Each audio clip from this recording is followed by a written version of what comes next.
Hello, my name is Sylvia Huss, and I'm a public history student at Ball State University conducting my internship at Conner Prairie.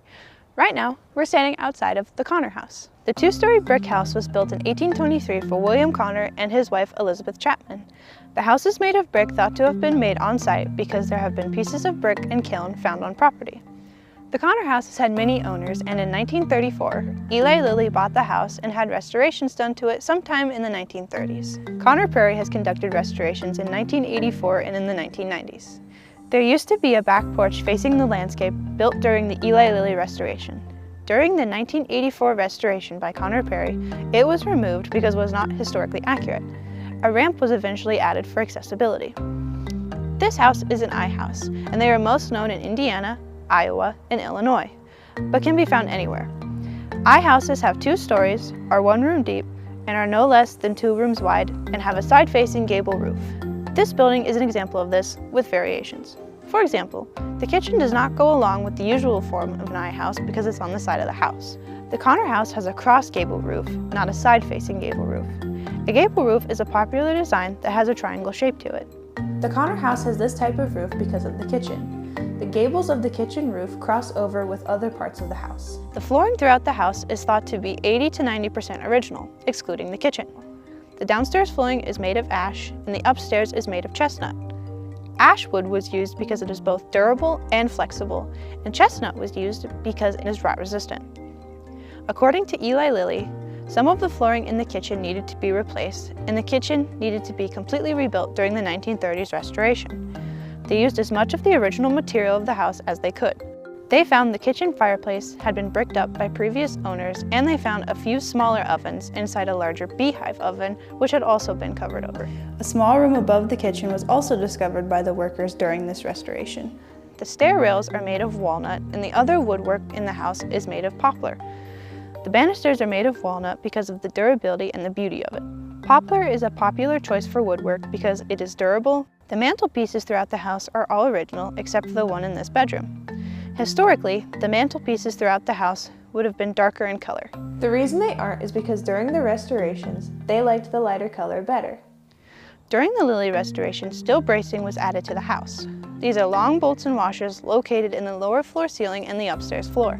The bolts go east to west, and their job is to keep the house from exploding or imploding. These were installed because the house was starting to explode outwards. During the Lilly restoration, the house was either raised or secured in the position that it's in, and a footing was poured underneath to support the bricks. This is the concrete block that is under the house. The reason they did this was because the walls of the house were bowing out. The entire length of the base is unknown because the way to know is to dig under the house. Throughout the years, efforts have been made to protect the Conner House. For instance, a halon system was installed in 1975 in the cellar for fire protection. There are 3 large tanks in the cellar that were used for it. A halon system uses halon gas to prevent fires. It does so by stopping the chemical reaction between oxygen and the fuel that is causing the fire. This system is not actively used anymore in the house, but it is interesting to see how efforts have changed to protect the building. The Conner House is the reason Conner Prairie exists. It is over 200 years old and gives a glimpse into what life could have looked like for a family in the 1800s, and shows that sometimes buildings can tell a bigger story than just architecture.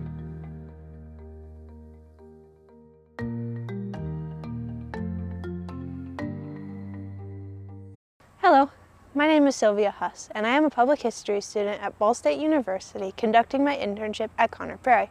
Right now, we are standing outside of the Campbell House, used as the doctor's house in Prairie Town. The house was built in Allisonville, Indiana around 1840 by William Swords for Ambrose Gore Ruddle. Ruddle was a physician who came to Allisonville in 1828 and lived there until he died in 1875.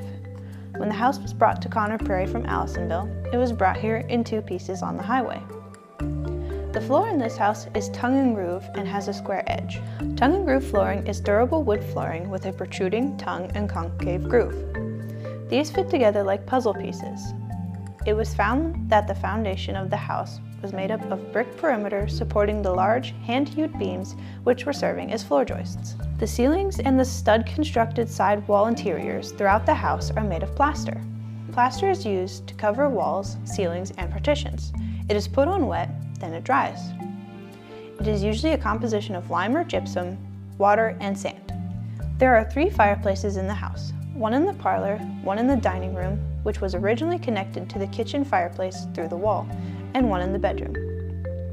The cast iron cook stove located in the kitchen was put in front of the old fireplace, which looked like it had either been covered or filled with plaster. You can still see the original mantelpiece behind the stove. The framework throughout the house is made of beech, hickory, and oak wood. The wood probably came from the farm where the original house was standing. This house is an example of 19th century Greek Revival architecture. However, it is not the greatest example of it. Greek Revival buildings need to be boxy or rectangular in shape, have a very triangular roof, and have projected porches with Greek columns supporting the roof. The only issue is the porches are not protruding. This means covered structures that extend farther than the house itself with columns supporting the roof. When the building was moved to Conner Prairie, there was the question of where the doctor's office was originally. It is thought that the side porch was boarded up before it was moved. If the side porch was boarded up, it would have caused patients to have to walk through half the house to reach the office in its current location.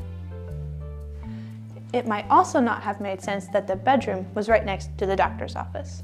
Under the floor in the bedroom is the cellar. It would have been used to store fruit, jam, and other canned goods. In the original house, the cellar is thought to have had an entrance outside. Being almost 200 years old, this building has great stories to tell through the Ruddle family and the house itself. It gives a glimpse into what life could have looked like for a doctor in the 1800s, and it shows that sometimes buildings have a bigger story to tell than just architecture.